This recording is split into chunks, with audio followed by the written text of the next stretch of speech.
wabarakatuh. Kami dari kelompok 4 akan memulai fokus group discussion. Assalamualaikum warahmatullahi wabarakatuh.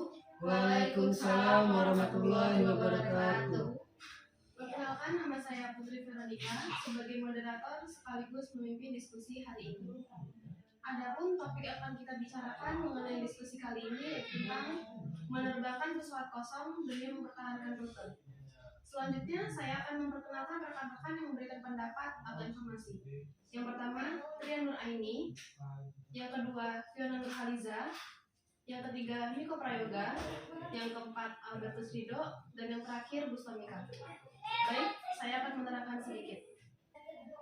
Banyak maskapai penerbangan yang mengubah bahan bakar dengan menerbangkan pesawat kosong.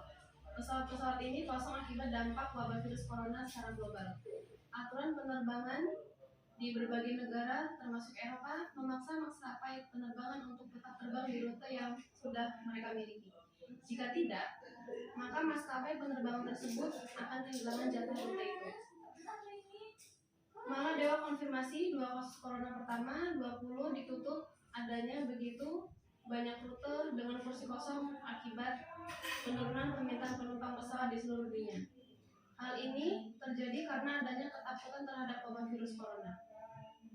Aturan di Eropa sendiri mengharuskan maskapai penerbangan yang beroperasi keluar benua Eropa harus terus menggunakan sekitar 80% slot penerbangan yang sudah mereka miliki jika tak ingin kehilangan slot tersebut ke maskapai pesaingnya.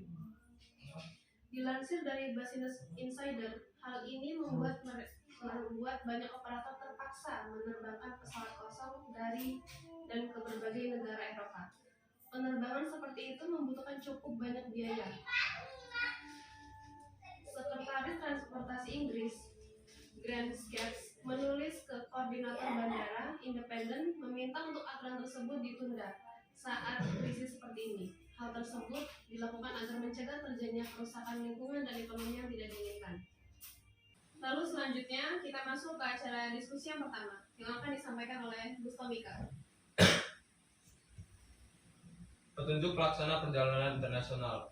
Kemenhub juga merilis surat edaran nomor 12 tahun 2021 tentang petunjuk pelaksana perjalanan internasional dengan transportasi udara dalam masa pandemi coronavirus. A. Menutup sementara masuknya warga negara asing atau WNA dari semua negara ke Indonesia. B.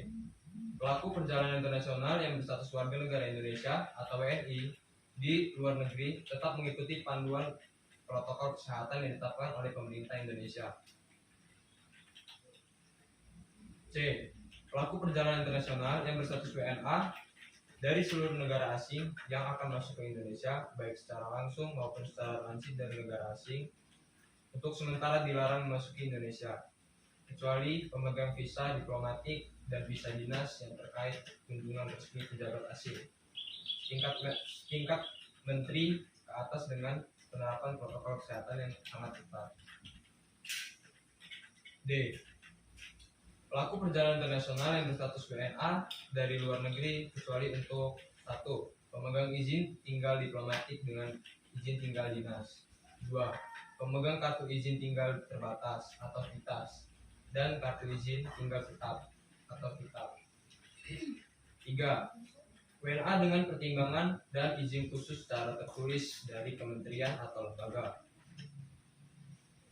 Pelaku perjalanan internasional yang berstatus WNI maupun WNA dari seluruh negara asing yang masuk ke Indonesia, baik secara langsung maupun transit dari negara asing, harus menunjukkan hasil negatif melalui tes RT dan PCR di negara Indonesia. F. Pada saat kedatangan dilakukan tes ulang RT atau PCR bagi pelaku perjalanan dan diwajibkan menjalani karantina selama 5 hari bagi WNI di tempat akomodasi karantina khusus untuk yang disediakan oleh pemerintah. G. Dalam hal kepala perwakilan asing dan keluarga yang bertugas di Indonesia dapat melakukan karantina mandiri di kediaman masing-masing selama 5 hari. sebagaimana yang dimaksud pada huruf F. A. Untuk diplomat asing lainnya, karantina selama 5 hari dilakukan di tempat yang telah disediakan oleh pemerintah, sebagaimana yang dimaksud pada huruf F.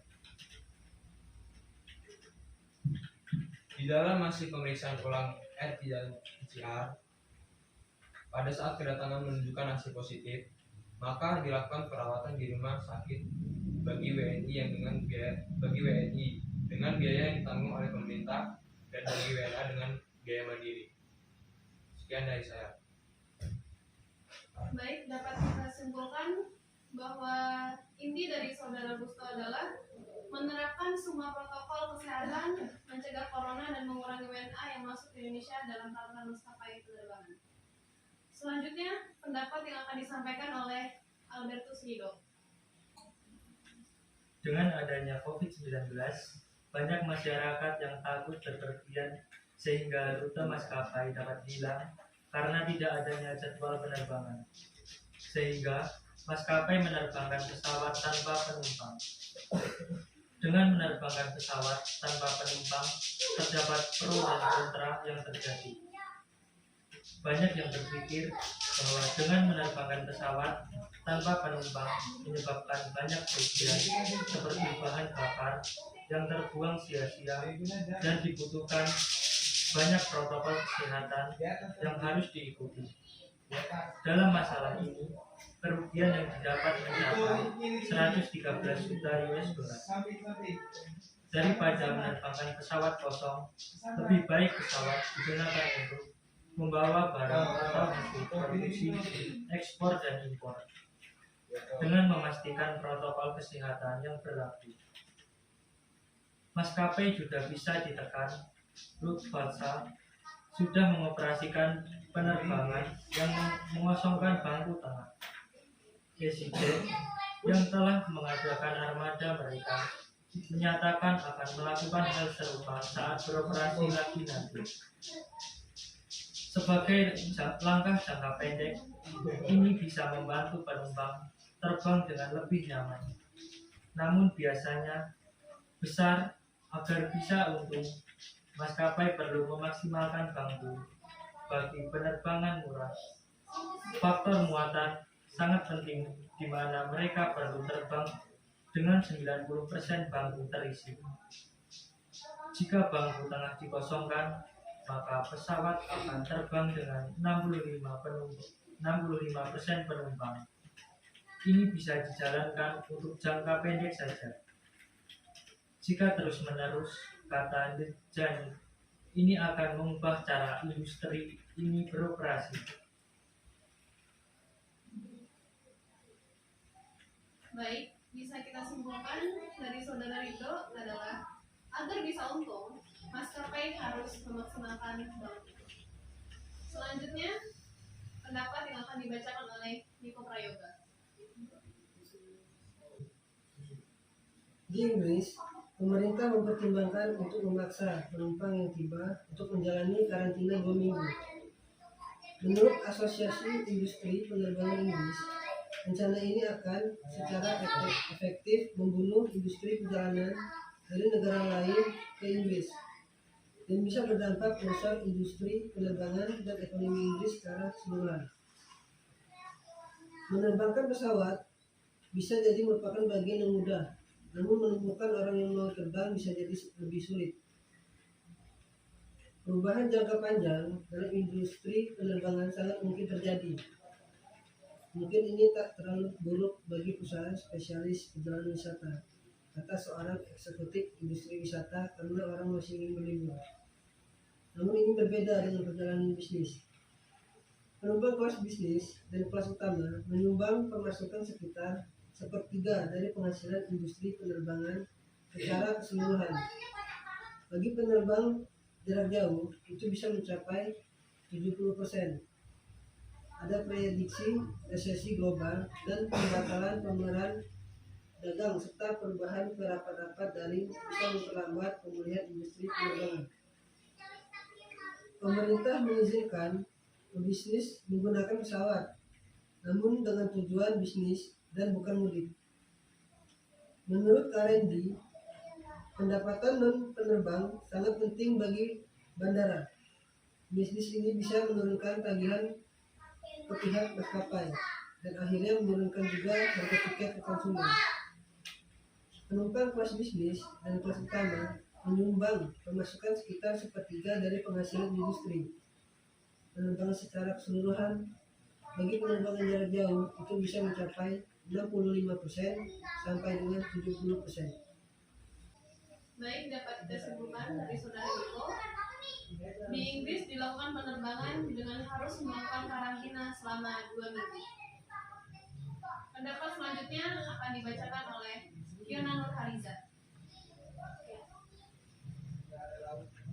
Dari lonjakan kasus COVID-19 masih belum terkendali hingga akhir Januari 2021.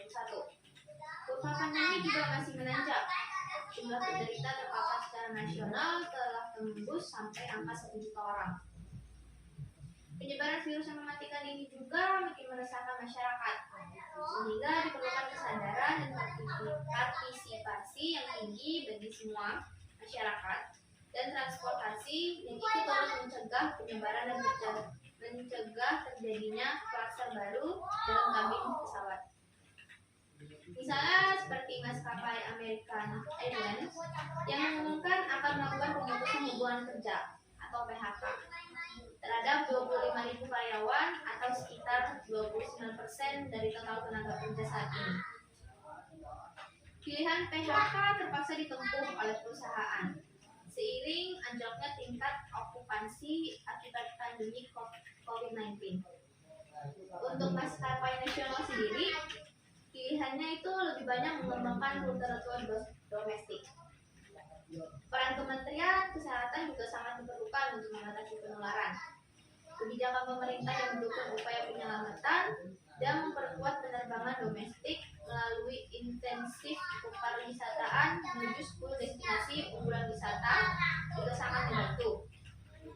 Apalagi virus corona ini juga memukul destinasi wisata yang mengandalkan pemasukan dari pariwisata. Oleh karena itu, tentu saja maskapai juga harus menuntaskan efisiensi agar lebih berdaya tahan dalam menghadapi situasi yang tak terduga.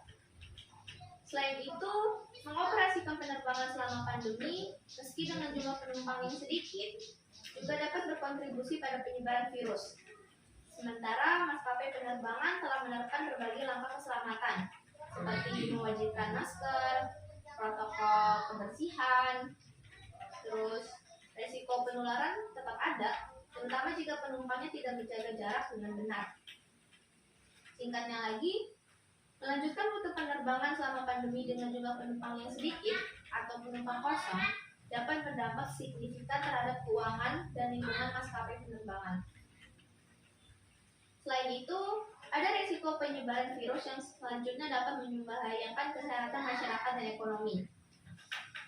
Selain risiko kesehatan masyarakat, ada juga konsekuensi reputasi bagi maskapai penerbangan yang memilih untuk melanjutkan operasi penerbangan selama pandemi. Terutama jika ada persepsi bahwa mereka lebih mengutamakan keuntungan daripada keselamatan.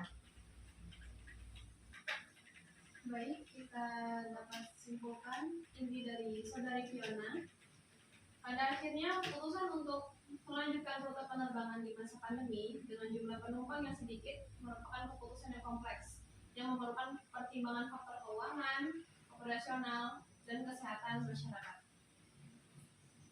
Baik, selanjutnya pendapat yang akan disampaikan oleh Ria Nuraini. Maskapai asal Finlandia, Ryanair, tetap menerbangkan pesawatnya secara rutin di tengah wabah virus corona. Pesawat ini diterbangkan 4 hari sekali. Dilansir The Independent, data yang dikumpulkan oleh Simply Flying menunjukkan ada 47 pesawat yang dimiliki maskapai Ryanair yang diterbangkan dan dipilih secara acak. Data pelacakan penerbangan menunjukkan bahwa dalam waktu beberapa hari terakhir, setidaknya ada 35 pesawat telah diterbangkan hanya mengelilingi bandara. Sedangkan 11 pesawat lainnya mengoperasikan layanan penerbangan domestik 4 hari sekali.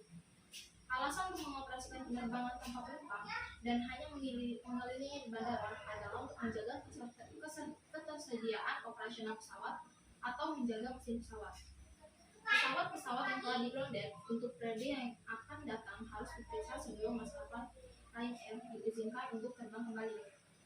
Juru bicara Lion Air mengatakan jika prosedur tidak dijalankan, maskapai tersebut tidak dapat beroperasi.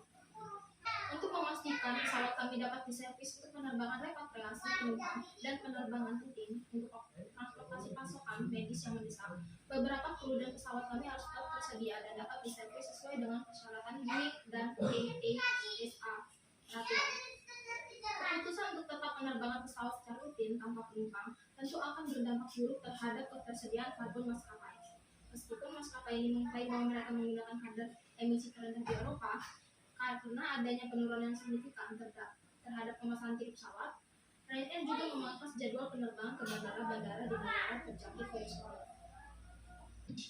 Jadi kesimpulan dari rekan-rekan yang dapat saya ambil adalah pesawat tetap menerbangkan secara rutin agar menjaga ketersediaan operasional dan mesin pesawat. Dengan begitu, maskapai memiliki keuntungan karena harus memaksimalkan bangku. Tetapi, kita harus menerapkan protokol kesehatan dan mengurangi WNA yang ingin berkunjung ke Indonesia. Karena penting bagi maskapai untuk memprioritaskan keselamatan yang telah ditetapkan untuk meminimalisir penyebaran virus corona. Baik, dari rekan-rekan sekalian, apa ada yang ingin memberikan pendapat? Saya ingin mengajukan pertanyaan. Apa tes yang diperlukan untuk melakukan penerbangan ke luar negeri? Menurut pendapat saya, jika kita ingin terbang, yang terutama kita harus menggunakan tes PCR. Kemudian juga kita harus tes swab. Habis dari kita nunjukin hasil ini, kita juga harus punya bukti dari kita udah vaksin atau belum. Terus jika semua dari hal yang udah saya sebutkan tadi itu sudah dilakukan, bagaimana sih cara kita menjalankannya? Semua itu berpengaruh pada komersial, baik bagi bandara maupun maskapai, karena bandara misalnya mendapatkan pemasukan lebih besar dari toko dan restoran, dan ini terkait dengan aturan jaga jarak. Terima kasih. Saya ada pertanyaan. Apa pengaruh dari penerbangan pesawat dengan penumpang yang tidak penuh bahkan kosong, dan apakah berdampak pada pendapat perusahaan? Izin menjawab, menurut saya itu sangat berpengaruh terhadap pemasukan perusahaan. Karena jika tetap melakukan penerbangan dengan penumpang yang tidak menentu, akan mengurangi pendapat dan akan berpengaruh terhadap karyawan karena ada tindakan PHK, karena tidak seimbang dengan pengeluaran untuk rute.